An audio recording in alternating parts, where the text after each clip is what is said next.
true. All right, now the baby. Sorry, I'll let Brianna on the shot. Okay, so yeah, we watched The Baby. Yeah. I'm gonna give it like a. I'm not completely down, but not even sideways. I'm gonna do like 45. Yeah. Worth watching. Yeah, We don't think it should be called a good movie.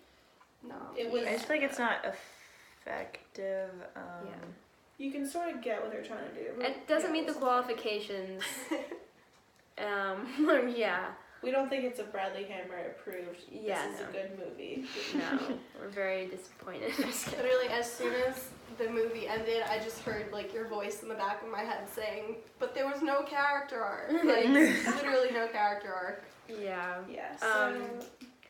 I think first and foremost, I just want to get out of the way. The way they handled the baby was very disturbing to me. Yeah. It made me very anxious, even though, like, obviously I don't have a child, but it made me feel very mature. I'm like, that's not how you handle, like, a baby. Like, it really made me very uncomfortable, especially because they're using a real baby, like, in the video, too. And I was like, oh my god, like, obviously I know they didn't actually stuff it in the bag, like, when they're acting, but... They did light a cigarette around it. Yeah. I know, and that was just very disturbing. And the way they talk about it, too. The friend, like, told her, like, yeah, I told you you should have aborted it. And I was just, like, really shocked that she would say that to her. Like, it was like you can kind of talk about that, but once the baby already existed as, like, a person, it's, like, I feel like pretty horrible to say that. Yeah, I honestly did think for a while, it's like, okay, how are we going to get rid of this baby? Like, I don't know, maybe she is thinking of, like, giving it up to someone, but it just seemed like there was it was just an object. Like, it was like a baby doll that's like,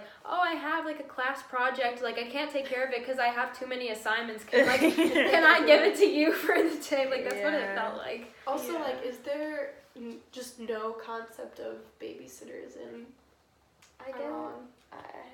I guess not. I guess, like, that... Yeah, I that's think that why. it's a... I don't think people are allowed to know that she has this baby. That's just her parents definitely not, but she's an unmarried young college student in Iran. Also, so there's some social commentary there that, like, the women in this place are put under these restrictions, face these challenges because of the society that they live in. Mm-hmm. And I think that the conflict in this is also woman versus society. Mm-hmm. And it's just like a tiny look into one of the situations that one of these women could be facing at any point. But I don't think that as a film, it developed it enough for us to, like, really, it wasn't that good. No. I feel like the way they set it up at the beginning, though, I thought it had good potential, because, like, it wasn't just overtly, like, feeding you this information, like, oh, yeah, like, I'm straight out of college. Like, we don't know how she got pregnant, but I mean, like, they weren't even, like, very super overt about that. They kind of, like, fed it to you in little details, and for that, I thought it was good at first. But it just wasn't enough still. Yeah, but, like, I mean, by the halfway mark, like, you still didn't, like, there was just really no plot development, like, nothing. Right. It was just kind of like a day in the life. Like, it literally was just, like, I could see it being, like, maybe a documentary, but it was definitely not, like, a short film that had those, like, cinematic characteristics that you could have. And also, they looked really old to be college students. I don't know if either of you guys, like, picked up on that, but I was just like, wait, I thought they were, like, in their 30s. I don't know, but... I think where the film lost me was... I just think this was, like a really dumb plot hole that could have been fixed by just even, like, having them do something a little different. Was the friend said, do you want me to just take her to a hotel for the night? And the woman says no, she doesn't have an ID card. But then they sneak her into a dorm room where babies aren't allowed. Yeah. She has a roommate, and they have to, like, go past a guard anyway. Yeah. So I just feel like it was a really big plot hole for them to say, why not do a hotel? Oh, the reason for that is because she doesn't have an ID card. But if you're already going to stuff her in a backpack and sneak her somewhere, why would they sneak her somewhere less safe than a hotel, and that just like kind of bothered me because it felt lazy, and it didn't do anything for the characters. It didn't do anything for the story to have them go to the dorm. I didn't think so. Yeah. I just think that that's where it started to fall apart. I feel like also it wouldn't be as big of a deal if all the logistics didn't exactly like make sense or work out, if there was like a hole in the logic, if like the whole entire story hadn't just been the logistics of, oh well, can we go here? No. Can we go here? No. It was just like it was very episodic of like, oh, we're trying to do X, Y, and Z in order to help this baby. Then it's like, that's the whole story if the story doesn't make sense. And that's why it's like it seemed the plot was underdeveloped, and so were the characters, because you didn't even know, like, honestly at first I didn't even know who the mother was, even though we saw this woman bring the child. Like, I was confused for a while about who the mother actually really was, because like neither of them held like any maternal and like maternality with, I don't know if that's a word, but just like with the kid. And I know like there was like the curly haired girl did like hold her at times, but I still did not get the sense of like this protective mother, like, because even though she was young, I still feel like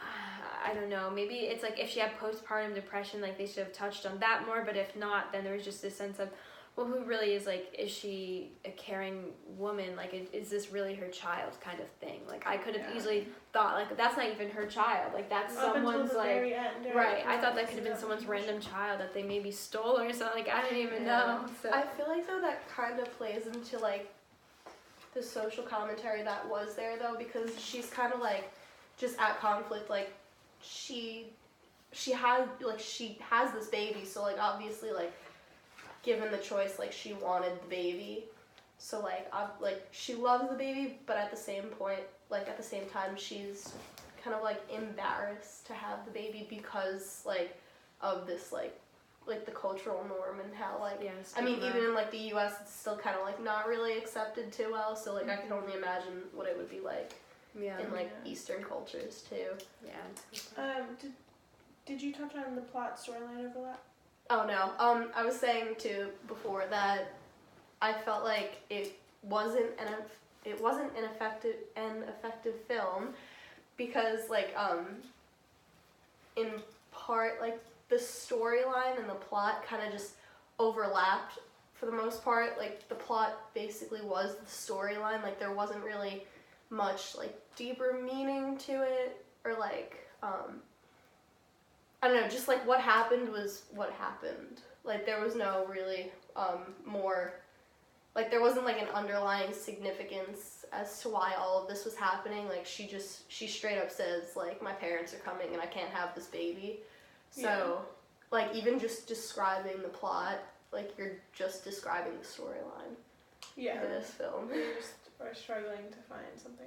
Yeah. And I feel like they could have, if they'd built up more, because like the plot could have been taking care of the baby, but the storyline could have been the events of how they're gonna deal with the baby for that one night. But I feel like the larger plot could have been like, okay, but even if you fix this one night, which they alluded to in the one conversation, she was like, what are you gonna do the rest of your life type of thing. But I feel like we were missing so much of that like throughout, like that pressure. I feel like we knew it was there in the background, but they didn't, I feel like, remind us enough. And then in the ending it was, you know, her having that phone call, but we don't even hear what the parents are saying really. Like we don't ever see them. I feel like if we'd seen more of that conflict like play out, that would have been a larger like plot, or would have been like a larger archetype of parent-child or something, versus just seeing like them being like what to do now.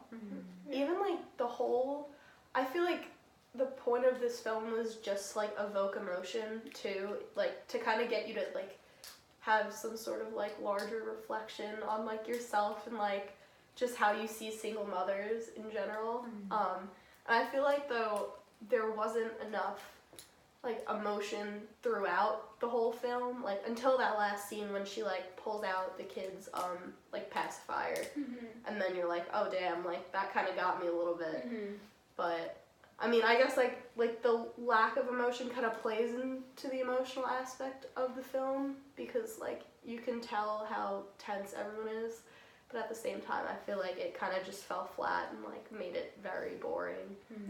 I think one thing that this film did do well was the cinematography and trying to create an effect in the viewer, because we're often like behind them, following them, sort of like we're a third person in a group, and so we're sort of inserted into the situation in an attempt to make us feel closer to it. And the camera, it's not steady. Like even whenever they're sitting, it's still like not on a tripod, and so we still sort of feel like a third person that could be sitting at the end of that table. And then the sounds, the ambient sounds that are in the whole thing are so loud the whole movie. Like there's the car horns, the traffic, and the sounds of the bus, the chairs. Whenever she sits down, pulls her chair in, it's like, I noticed it both times that I watched it because it's so loud. And just everything clanking around and the camera shaking. It puts us there, but then they don't do enough to tie us to that place. Right. They just put us there and don't make us need to feel something about it. I also felt like the lighting too, like, I remember the first time I watched it, one of the bus scenes, like the earlier bus scenes, I had to like turn the brightness up on my computer because it was just so drab and like was not lit well at all. And then I remember being struck by the bathroom scene because the lighting in that also seemed very like drab. I can't think of a better word than drab, but Yeah, no, definitely. Well, even I was gonna say even in like the restaurant too, like it was. Yeah. I feel like it was a lot darker of a scene than it could have been. Yeah, and I definitely think it was intentional, but it was definitely pretty depressing and like very. yeah. The only thing that was kind of bright was this baby's like little jacket. Mm-hmm. Yeah. So that was kind of interesting how they did that. Yeah. Just seeing this, I feel like, in compared to Two Doses with like the red light, and it was a lot, I feel like, color-wise more vibrant. Yeah, true. Definitely. Yeah, this is definitely like a very like sharp contrast, like lighting wise, between the two Right. films. Yeah. And just like energy, especially with the way that the camera was. Like we were talking about how we hated the stillness and the framing of Two Doses because it made us feel like uncomfortable, but then this felt very natural, but it was like the situation was sad. Right. I think there was also more character development in Two Doses than there was here. So it was kind of weird to see them just like statically in the. Yeah. Also, just throughout this whole film, the two girls like barely even looked at each other too. Like, especially like the bus scene, like they're talking to each other, but they're like shoulder to shoulder, just like staring straight ahead. Yeah. So I can't remember if that's. Yeah. Okay. I know there's some cultural things with like looking people in the eyes and like Middle East, but I don't. I'm not really sure. I couldn't fully say. But yeah, that was definitely weird. Overall, intergenerational conflict, better in Two Doses than the baby. Yes. Yeah. Agreed. Alright. Is that our main point? I don't know. It's been another 13 minutes. I feel like we gotta wrap up. Yeah. Okay. Thank you for watching. Thank you. Goodbye. Bye. Appreciate it.